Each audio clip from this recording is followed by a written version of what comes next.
Assalamualaikum warahmatullahi wabarakatuh. Perkenalkan, nama saya Sri Wahyuni, NIM 8581864441, jurusan PG PAUD S1 UT Palangkaraya. Di sini saya akan memperkenalkan makna pilar. 1. Pilar dalam konteks pendidikan sebagai dasar atau tiang penguatan sistem pendidikan. Dalam konteks pendidikan, pilar bukan sekedar istilah metaforis, melainkan merujuk pada fondasi struktural yang menopang seluruh sistem pendidikan, baik secara filosofis, pedagogis, merupakan operasional. Analisis sebagai dasar, pilar memberi arah dan makna. Tanpa pilar, pendidikan bisa menjadi aktivitas teknis tanpa tujuan jelas, misalnya hanya mengejar nilai ujian.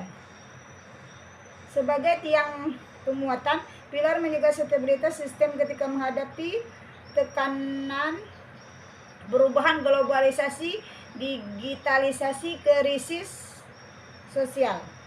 Contoh pilar utama dalam pendidikan Indonesia: profil pelajar Pancasila 6 dimensi, prinsip Kiai Haji Dewantara, kurikulum merdeka berbasis kompetensi dan karakter. Jadi pilar adalah elemen inti yang tidak boleh diabaikan, karena tanpanya bangunan pendidikan akan runtuh atau kehilangan identitas. 2. Prinsip dasar pendidikan menurut Kiai Haji Dewantara. Analisis. Prinsip ini sangat relevan dengan pendidikan, pendekatan otoritarisme, dan mendorong pembentukan karakter melalui keteladanan, motivasi, dan pemberdayaan. Ini bukan hanya teori lama, tapi blueprint kepemimpinan pendidikan abad 21. 3. Analisis relevansi dan tantangan penerapan prinsip tersebut dalam era digital. A. Relevan. Ingarso Sungtolodo, dalam dunia digital, guru harus jadi digital, role model etika bermedia sosial, literasi informasi, tanggung jawab online.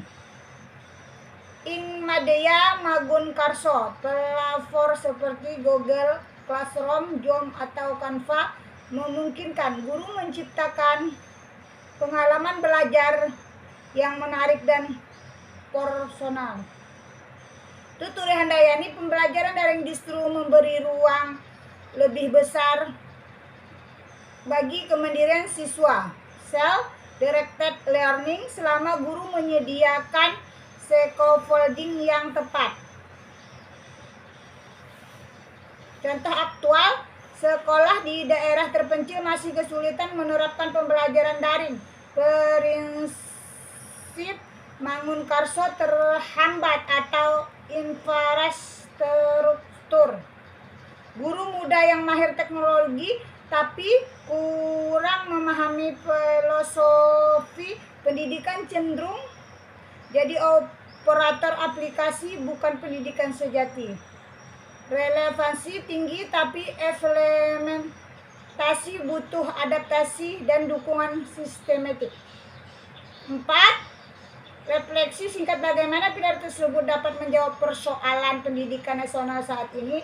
Persoalan pendidikan nasional saat ini diantara lain ketimpangan akses desa kota kaya miskin, krisis karakter, korupsi, intoleransi, bullying, rendahnya literasi dasar, baca tulis hitung logika, guru overload dan burnout, kurikulum sering ganti tapi praktis di kelas stagnan.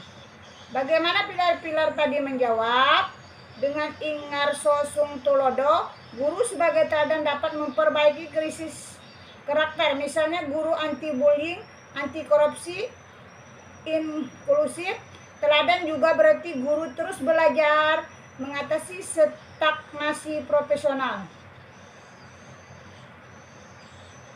Dengan Ing Madya Mangunkarso, motivasi dan pendamping aktif dapat meningkat engagement siswa, atasi rendahnya literasi. Dengan Tuturi Handayani, memberi ruang bagi siswa untuk berkembang sesuai potensi, atasi standarisasi berlebihan, mendorong kemandirian, siapkan generasi yang tahan banting di era disruptif. Refleksi kritis, pilar-pilar ini bukan solusi instan, tapi kerangka berpikir jangka panjang. Mereka membutuhkan komitmen politik, kebijaksanaan yang konsisten, investasi sumber daya, pelatihan guru, infrastruktur, budaya sekolah yang mendukung kolaborasi, refleksi, inovasi. Penutup, pesan untuk mahasiswa.